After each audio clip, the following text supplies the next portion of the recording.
Well, families at an East End Toronto school will rally this afternoon after several staff were either fired, suspended, or reassigned within a matter of days. Joining us now is Jenn Engels, a grade 7 parent and co-chair of the Parent Council at Bowmore.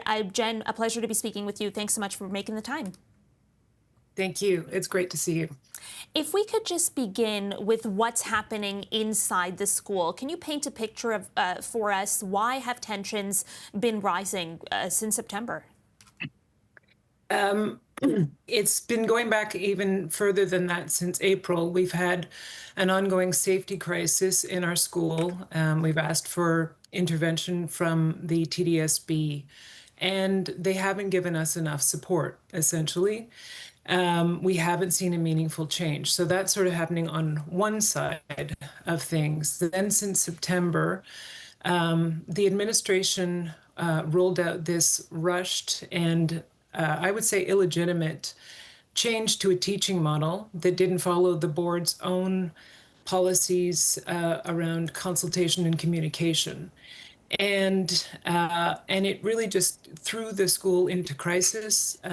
Teachers had begun the school year with our previous teaching model in which two teachers split up the core curriculum. And after 2 weeks, the administration made them change to this core model in which one teacher will teach the entire curriculum. So parents weren't happy about it. It's been at our school for 20 years, and we were given no meaningful consultation. They just snuck it through the back door and told us that was that, and there was no changing back. Teachers had to immediately pivot and start teaching courses they hadn't taught for, in some cases, many years. And they had to withdraw extracurriculars, which are voluntary, and in order to prepare for classes they weren't used to teaching. So this has kind of made the school very on edge. The community isn't feeling consulted, and flash forward to 5 months later, we have a safety meeting in which parents again aren't feeling heard.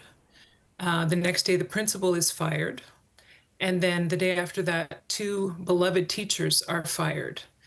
And it had nothing to do with the safety issue, which to me is the most cynical thing about it, that it was, in my mind, a show of force, a way to scapegoat teachers for having been caught up in this core model fiasco. Yeah, I do want to ask you about that, Jenn, if you don't mind. You have 3 beloved members of your school community terminated, 8 others suspended. What was the reason given to parents for those administrative changes, and what has been the fallout from that? There has been very little communication to the families about those changes. So 2 teachers were terminated, and the families affected just got letters saying this teacher is no longer coming back. A new teacher will be in on Monday. And then for the teachers who were suspended, same, just a very brief letter saying teacher will be away until this date and you'll have a replacement for that time. This is in the midst of a teaching shortage. So you have 8 dedicated teachers, 10 dedicated teachers sitting at home, unable to come to work. And meanwhile, we have teachers who don't have the qualifications to teach French immersion, for instance. So this is reprehensible. This is absolutely a dereliction of duty, and this is political theater that our kids are getting caught up in. It is just beyond the pale. I want to ask you, too, about the Toronto District School Board currently being under provincial supervision and what impact that has had in the fallout of this. So prior to the provincial takeover, there were 22 democratically elected trustees who were the voice of the parents in the school board. And when you take away those people who have long, deep community ties and vast experience in the school board, and you replace them with one supervisor who comes from the private sector, and now a family and student support office. I got that name wrong, but it's essentially a call center of two people, and this is supposed to replace 22 trustees with all of that experience and all of those community ties. It's a joke. It is not enough. And if the ministry took over the school board ostensibly to get the school board back to basics and putting students first, then where are they in this, again, fiasco?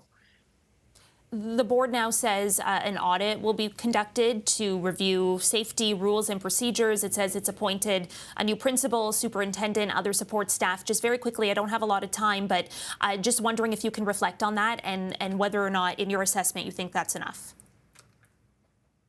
I think I'm getting better at reading TDSB letters, and I think they say a lot and they don't actually amount to much. So I think a lot of the things that were stated were already in place. I think that the supports that they indicated they had placed at the beginning of the year, that's again misleading at best. And it's a different thing to have a line item on a budget or a name or a role on a piece of paper if there is not the person in the building to support that. So a lot of those roles that were named are actually open. They are not currently being served. Okay, Jenn Engels, I have to leave it there, co-chair of the Parent Council at Bowmore Public School. Thank you so much for your time. I know the school community will be gathering and rallying at 2:45 this afternoon. Wishing you the best of luck. That's right.